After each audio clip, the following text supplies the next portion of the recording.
It is unknown whether Tiwanaku conquered its rival, or if the city's leaders simply took advantage of a beneficial situation and filled the power vacuum. What is known, however, is that this was the start of the most significant period of Tiwanaku's history, and when the city gained its unique features. This period, often called the Middle Horizon by regional historians, is here referred to as Tiwanaku's Classic Period. The disappearance of Pucara triggered the most significant and rapid shift in Tiwanaku's long history. Beginning perhaps around 375 CE and extending into the 400s, this period involved the fundamental transformation of Tiwanaku's governing structure and a remaking of its ceremonial urban core.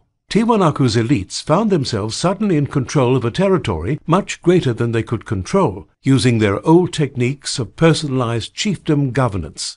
While the exact nature of the government they created is lost to time, they obviously created an efficient and effective form of state-level governance, and did so quickly enough that no rival emerged to challenge their rule. This must have involved some form of indirect bureaucracy, and we can see evidence that the emergence of Tiwanaku as a centralized state led to the creation of new forms of social class differentiation across the basin. As they centralized this economic and political power to themselves, they created what archaeologists have referred to as an agro-pastoral state. Because agriculture was limited in its scope and range, much of their power instead came over the control over pastoral areas. That is, those areas of the basin where people dedicated their lives to raising camelids, principally llamas and alpacas, for meat and fibers. This follows a widespread Andean pattern, where limited agricultural lands, compared to other riverine empires elsewhere in the globe, like Egypt or China, meant that state builders instead often relied upon animal husbandry rather than grain as a basis for their economic power. The agricultural side of this equation was based around three crops: quinoa, maize, corn, and potatoes and other tubers. The rich lakeside lands were carefully managed by the people of the basin, building large raised beds and elaborate irrigation and drainage measures. Quinoa was the most important of these lakeside crops, but as time passed, it appears that more maize was grown, perhaps to suit changing tastes. Over time, maize was grown in even poor climatic conditions in outlying settlements, while tubers came primarily from the colder surrounding communities. Tiwanaku's preference for the consumption of maize can be seen as an example of a non-centralized form of influence on other settlements, with tastes creating favorable market conditions that shifted other communities. Tiwanaku solidified its control over the central basin through a system later used by the Inca known as huaca capture. Though the term is Incan, and the Puquina speakers of Tiwanaku probably had another name for them, a huaca is a pan-Andean concept for a shrine or entity suffused with the sacred. Huacas include anything from double-yolked eggs to portable elements to prominent features of the natural landscape, such as a boulder, cave, mountain or spring, or a religious monument of the built environment. By seizing control over these sites and objects, the Tiwanaku elite could assert spiritual dominance over the landscape. They then took physical representations of these often far-flung sites, typically sculptures, and placed them in their sacred sites as emblems of these links. The ritual centers created or rebuilt in this new period, including Acapana and Pumapunku, were full of sculptures in non-Tiwanaku styles, representing huacas that are geographically, temporally, stylistically, and ethnically foreign to Tiwanaku. This is the origin of the so-called Wall of Humanity, the numerous tenon heads found at the semi-subterranean temple or the Kalasasaya temple. These might be analogous to a cathedral in England displaying flags and crests of various regions of the British Empire, depicting peoples and animals foreign to the British Islands. On a spiritual plane, the huacas formed a network of power connected together and bolstering the sacredness of the central temples in Tiwanaku. This precise strategy was repeated later by the Incas. However, the story of Tiwanaku's rise does not seem to parallel the rise of empires elsewhere. There is no evidence that the Tiwanaku legions marched forth in conquest, nor that Tiwanaku maintained an elaborate system of direct governance. While the settlement was absolutely the dominant force in the Titicaca Basin and beyond, It appears that this dominance did not take a military or political form, but was instead primarily economic and spiritual. Tiwanaku elites appear to have been deeply invested in long-distance trade, using great caravans of llamas to cross long distances. They imported, in particular, salt and silver from as far away as today's central Peru and northern Chile. In turn, they appear to have exported wood carvings, textiles, gold, and ceramics, and archaeologists have shown that as Tiwanaku rose in prominence, its goods, or goods and its styles, are increasingly found in other places. One particularly important product for archaeological interpretation of the site has been pottery. Pottery, even broken pottery, preserves well and is widespread, allowing it to serve as a major source of information from archaeological sites around the world. During this period, the broader Tiwanaku political economic community, not necessarily the central pilgrimage site itself, appears to have mass-produced ceramic goods with distinctive symbolic stamps on it. The exact meaning of the standardization is difficult to determine. It may show centralized management of the process by a Tiwanaku government, a traditional interpretation, but it may also be indicative of how these objects were standardized through the needs of shared ritual in the way that the Catholic Church does not produce all of the implements used in every Mass in the world, but sets the standards by which all of these implements are created if they are to be used and considered sufficiently holy. In the case of Tiwanaku, these ceramics took two forms, Quiros and Tazones. While they were distinctive, both were red stoneware drinking vessels with flared mouths and decorated with standardized patterns.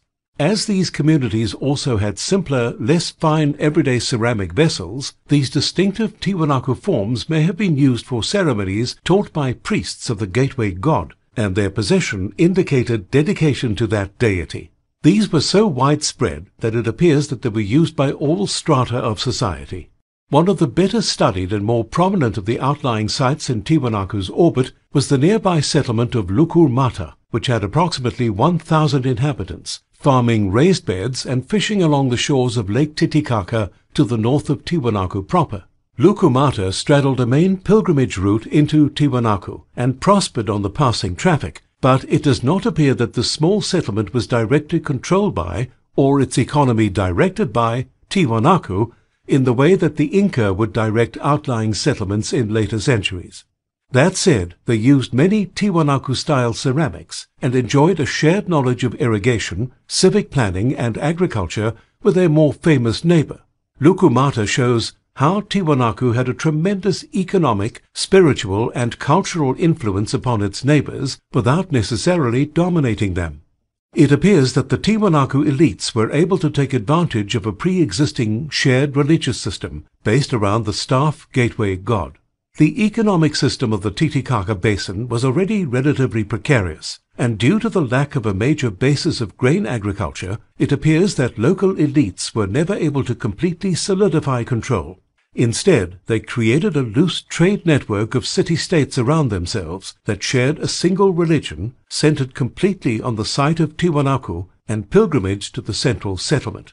It appears that rather than governing, the Tiwanaku elite served as religious mediators and counselors to the many smaller settlements.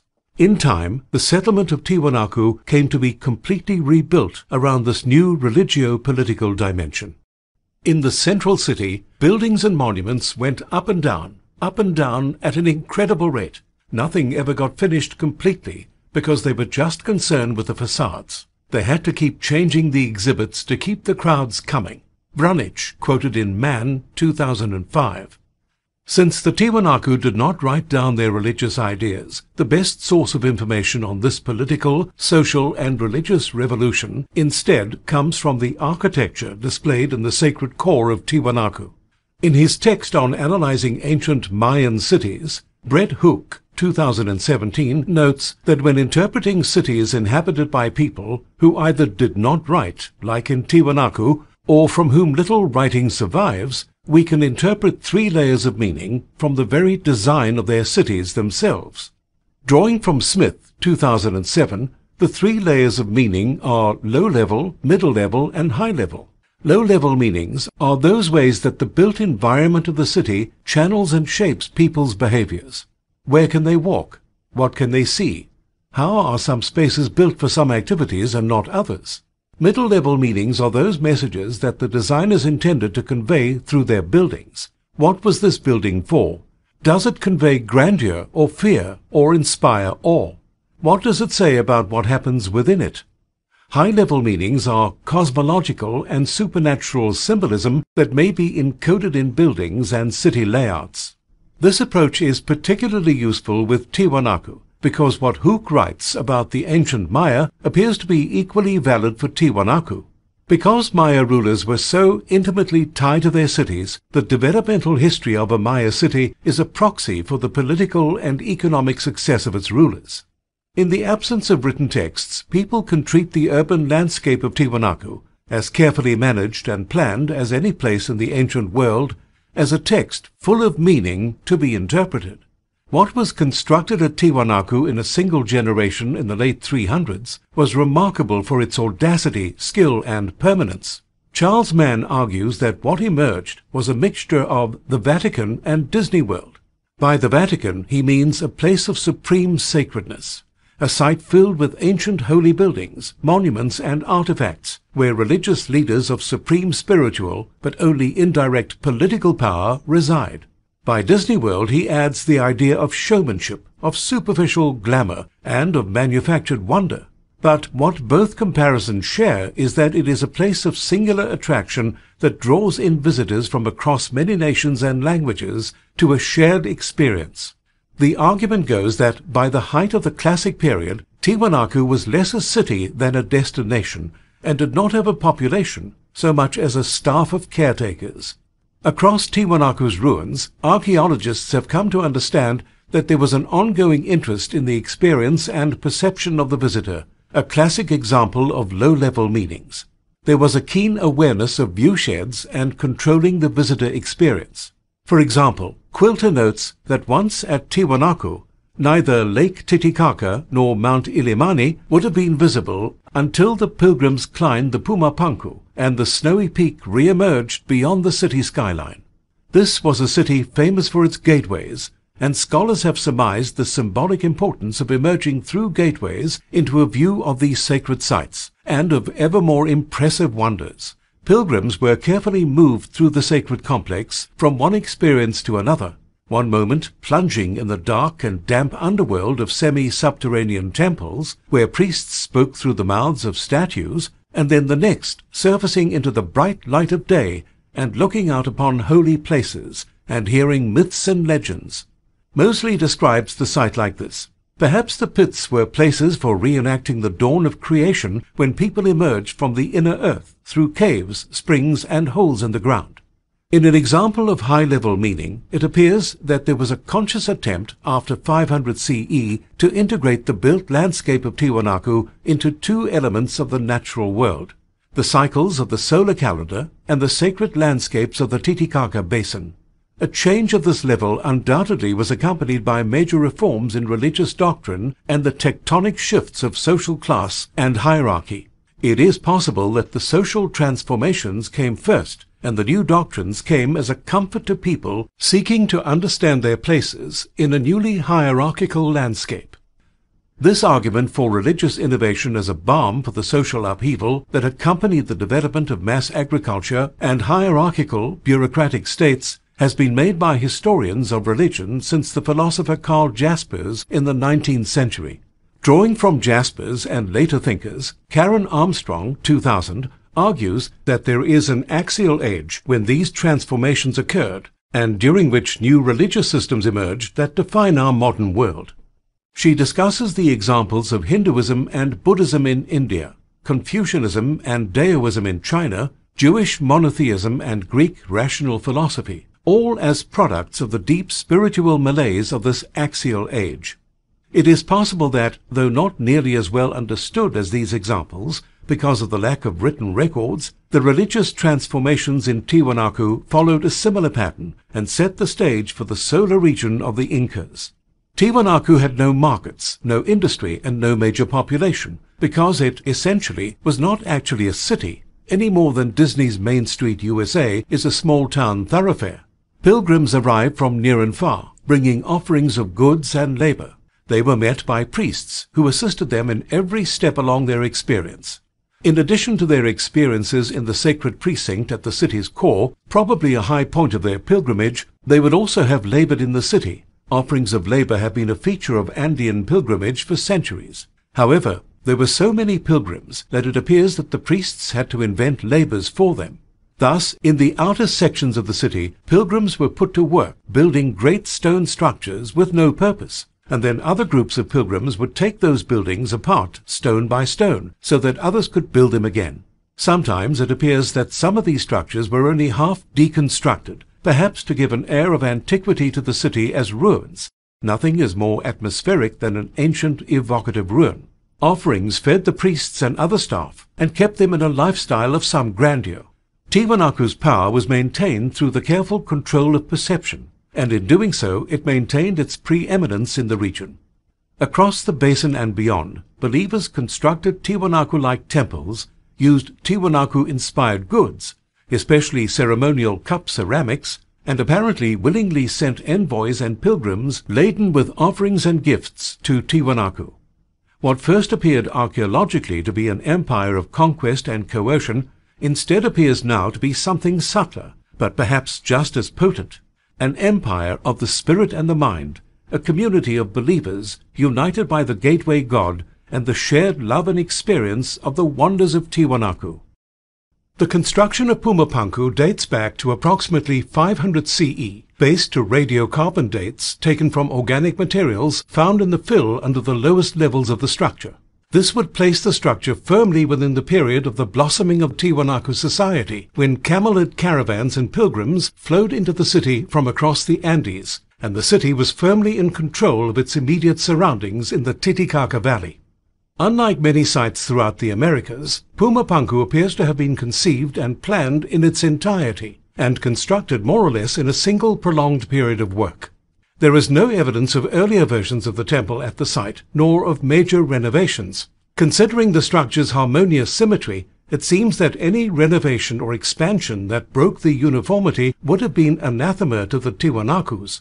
The remarkable quality of the structure and its masonry is also mostly due to this unified conception and execution. The techniques and designs would have been already perfected elsewhere, such as at the Acapana complex, and needed only to be put into masterful use at the site.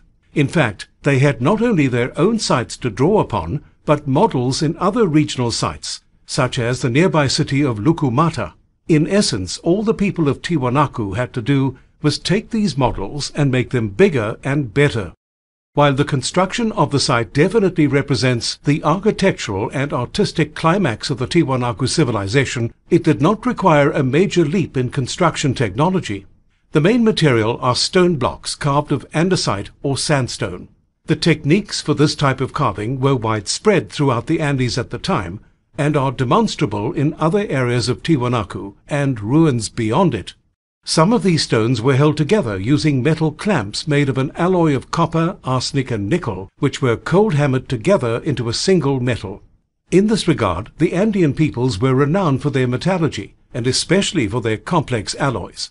For example, the ancient peoples of modern Colombia created a remarkable alloy of gold and copper called tumbaga.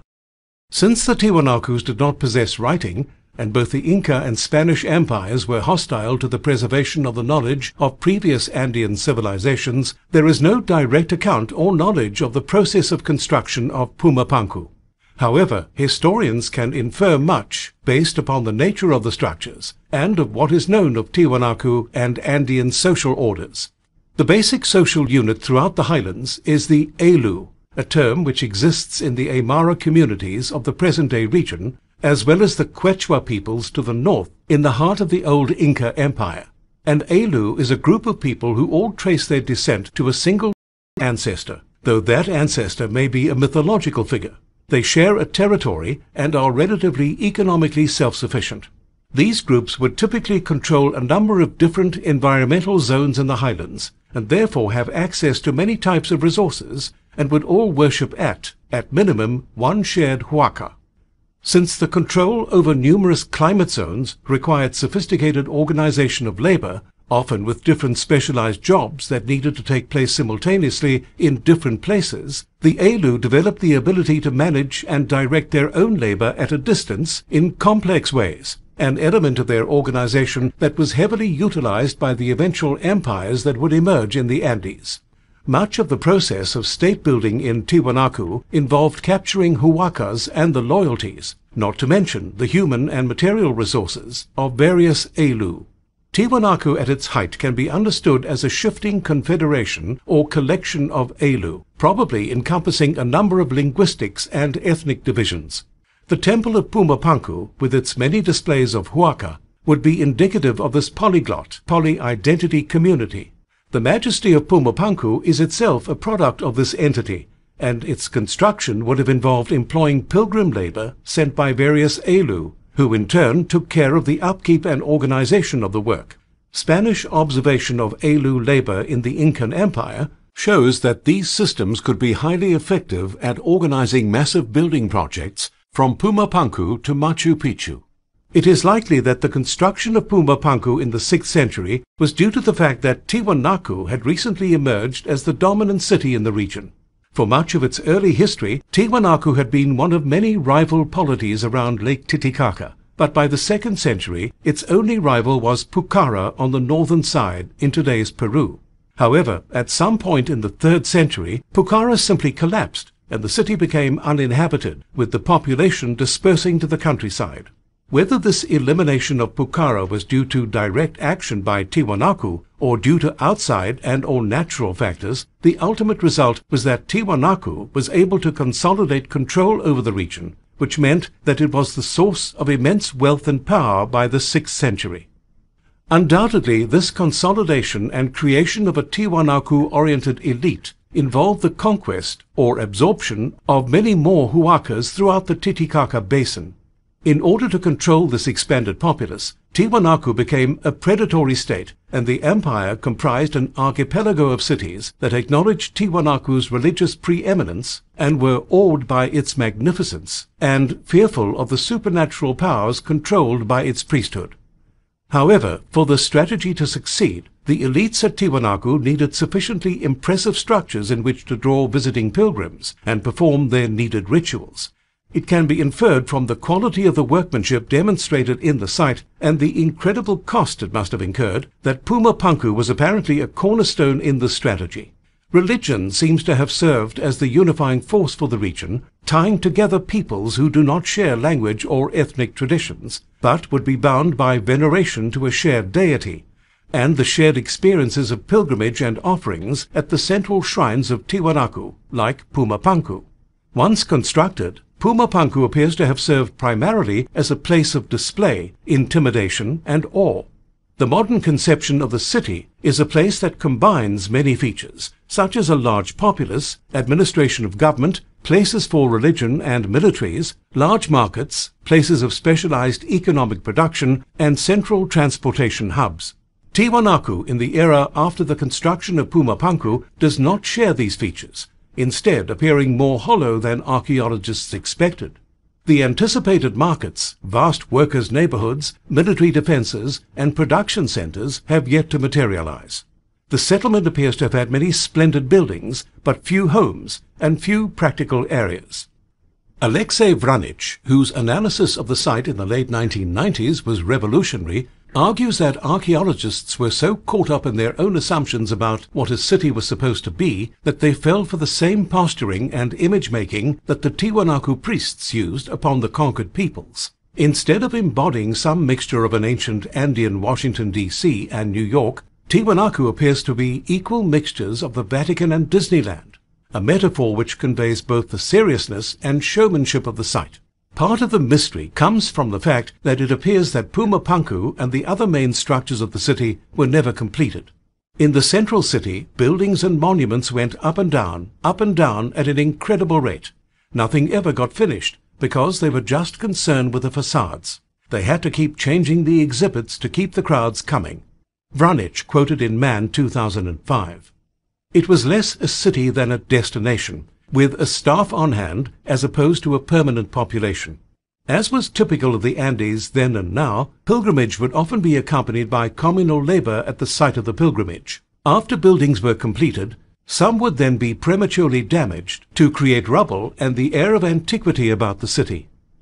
Pilgrims in the heyday of the city thus would arrive at Tiwanaku and pass by many glorious buildings, some ancient ruins, and other building sites crawling with their fervent fellow travelers. They would wind their way into the center of the city, over the moat, and onto the sacred island, where they would see the massive bulk of Pumapunku and the other great stone temples rising up to create a distinctive skyline. They would have brought with them goods, from the mundane to the exceptional, as offerings from their respective communities, and would have deposited them in storehouses before they went any further. They would approach the gates of Pumapunku, perhaps the tremendous gateway of the sun, and see the pyramid sides covered in brightly dyed llama hair tapestries, colored ceramic tiles, and highly polished gold and silver plaques, and enter the complex. Perhaps they would encounter images of their own local huaca, reminding them not only how they were subservient to these people, but also how they were members of the greater religious collective embodied in this place. They may have felt proud of the masterful work of the pilgrims who preceded them and the glory of their gods. At the top of the structure and beyond the second gate, evidence shows that it is probable that visitors would enter a structure on the top of the pyramid and then would descend into a watery underworld where temple priests would manipulate devices and tubes to make images of deities and demons to appear to speak and make noises, all impressive and possibly even terrifying, before the pilgrim emerges on the far side, rising again out into the daylight and to their first vision of Lake Titicaca and the sacred mountains since entering the city. They would be symbolically leaving the dangerous underworld into the blessed rays of the gateway god sun, just as the original humans did when they were born on the islands out on Lake Titicaca. While the Spanish would eventually value gold and silver for their rarity, and therefore their ability to serve as a stable form of currency, the Andean peoples instead valued these metals for their malleability and reflective properties. The central square of the Incan capital of Cusco was, for instance, completely walled in golden plaques, which, when combined with the white sand floor, would shine brightly in even the least daylight, showing off the glory of their sun god, Viracocha. It is likely that the Pumapunku temple was similarly decorated, especially once the pilgrim emerged onto the topmost levels, perhaps creating a dazzling, blinding effect akin to the presence of a god itself. If so, it would have been a religious and entertaining experience which had no parallel. There are several anthropological theories that help explain the power of these rituals in fusing together the many ethnicities and polities of the loosely held religious community. One of the most important of these is Victor Turner's conception of communitas. The term denotes intense feelings of social togetherness and belonging, often in connection with rituals. In communitas, people stand together outside society, and society is strengthened by this.